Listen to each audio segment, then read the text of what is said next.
বাংলাদেশের রাজনীতির পর্দার আড়ালে কি চলছে এক নতুন ক্ষমতার খেলা? একটি সিদ্ধান্ত যা বদলে দিতে পারে পুরো রাজনৈতিক বাস্তবতা, একটি পরিকল্পনা যা মুছে দিতে পারে জনগণের দেয়া রায়। আজকের এই এক্সক্লুসিভ রিপোর্টে আমরা তুলে ধরব কিভাবে একের পর এক সাংবিধানিক কৌশল আর আইনি ব্যাখ্যার আড়ালে গণতন্ত্রের ভিত্তিকেই প্রশ্নবিদ্ধ করার মতো এক বিপজ্জনক নীল নকশা তৈরি হচ্ছে। বাংলাদেশের বর্তমান রাজনৈতিক পরিস্থিতি এখন শুধু ক্ষমতায় থাকা বা বিরোধিতা করার লড়াই নয়, এটা হয়ে উঠেছে ক্ষমতাকে আরও দৃঢ়ভাবে ধরে রাখার এক সূক্ষ্ম এবং জটিল খেলা। বিশেষজ্ঞদের মতে এই খেলার কেন্দ্রবিন্দুতে রয়েছে একটি গুরুত্বপূর্ণ বিষয়, গণভোট অধ্যাদেশ 2025। এই অধ্যাদেশটি বাতিল করার সম্ভাব্য উদ্যোগ এখন দেশের রাজনৈতিক অঙ্গনে বড় ধরনের আলোচনার জন্ম দিয়েছে। কারণটা পরিষ্কার, এই গণভোটের মাধ্যমেই দেশের একটি বড় অংশের জনগণ, প্রায় 68% ভোটার, একটি জাতীয় সনদের পক্ষে তাদের মতামত দিয়েছিলেন। এখন প্রশ্ন হচ্ছে, এই গণরায় কি সত্যিই বাতিলের পথে? গত সপ্তাহে জাতীয় সংসদের একটি বিশেষ কমিটির বৈঠকে যেখানে 14 সদস্য উপস্থিত ছিলেন, সেখানে ক্ষমতাসীন দল ও প্রধান বিরোধী শক্তির মধ্যে শুরু হয় তীব্র মতবিরোধ। বৈঠকের আলোচ্যসূচি ছিল ডক্টর ইউনূসের অন্তর্বর্তীকালীন সরকারের জারি করা 133টি অধ্যাদেশ। এর মধ্যে 113টি অধ্যাদেশে প্রায় কোনো আপত্তি না থাকলেও বাকি 20টি অধ্যাদেশ নিয়ে তৈরি হয়েছে বড় ধরনের সংকট। আর এই 20টির মধ্যে রয়েছে সবচেয়ে স্পর্শকাতর বিষয়গুলো: গণভোট অধ্যাদেশ, সুপ্রিম কোর্টে বিচারক নিয়োগ, গুম প্রতিরোধ আইন, দুর্নীতি দমন কমিশন দুদক, মানবাধিকার কমিশন। বিরোধী পক্ষের দাবি, আইন মন্ত্রণালয় থেকেই নাকি গণভোট অধ্যাদেশ বাতিলের প্রস্তাব এসেছে। তাদের মতে সরকারের যুক্তি হচ্ছে, বর্তমান সংবিধানে গণভোটের কোনো সুস্পষ্ট বিধান নেই, তাই এই পুরো প্রক্রিয়াটি প্রশ্নবিদ্ধ।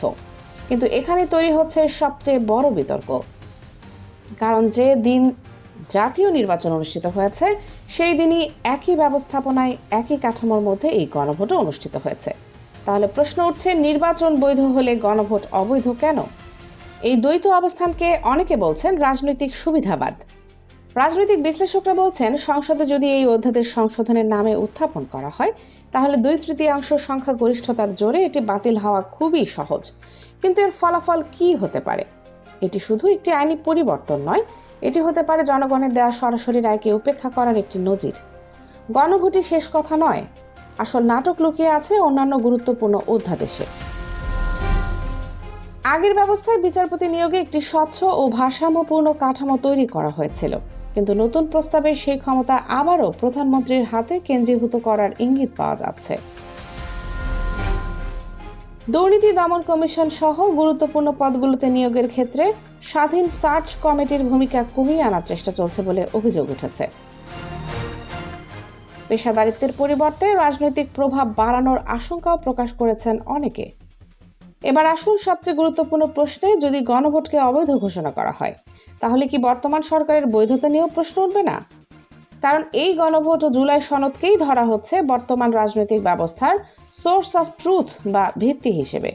যদি সেই ভিত্তি সরিয়ে দেওয়া হয়, তাহলে পুরো কাঠামোই কি নড়বড়ে হয়ে যাবে না? বাংলাদেশের রাজনৈতিক ইতিহাস বলে, সংখ্যাগরিষ্ঠতার অহংকার অনেক সময় বড় ধরনের বিপর্যয়ের কারণ হয়েছে। ক্ষমতা যত শক্তিশালী মনে হোক, তার ভিত্তি যদি জনগণের আস্থা না হয়, তাহলে সেটি খুব দ্রুতই ভেঙে পড়তে পারে।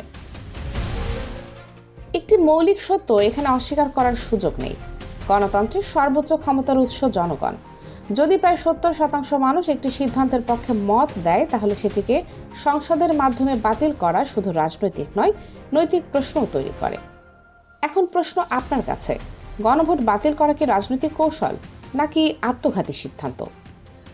বিচার ব্যবস্থা ও প্রশাসনে ক্ষমতা কেন্দ্রীভূত করা নতুন এক ধরনের কর্তৃত্ববাদী শাসনের ইঙ্গিত কিনা? আপনার মতামত কি? কমেন্টে জানাতে ভুলবেন না। আর এই ধরনের গভীর বিশ্লেষণধর্মী রিপোর্ট পেতে চ্যানেলটি সাবস্ক্রাইব করুন আর বেল আইকনটি অন করে রাখুন, কারণ সত্য সবসময় সামনে আসে। প্রশ্ন শুধু, আপনি তা দেখতে প্রস্তুত কিনা?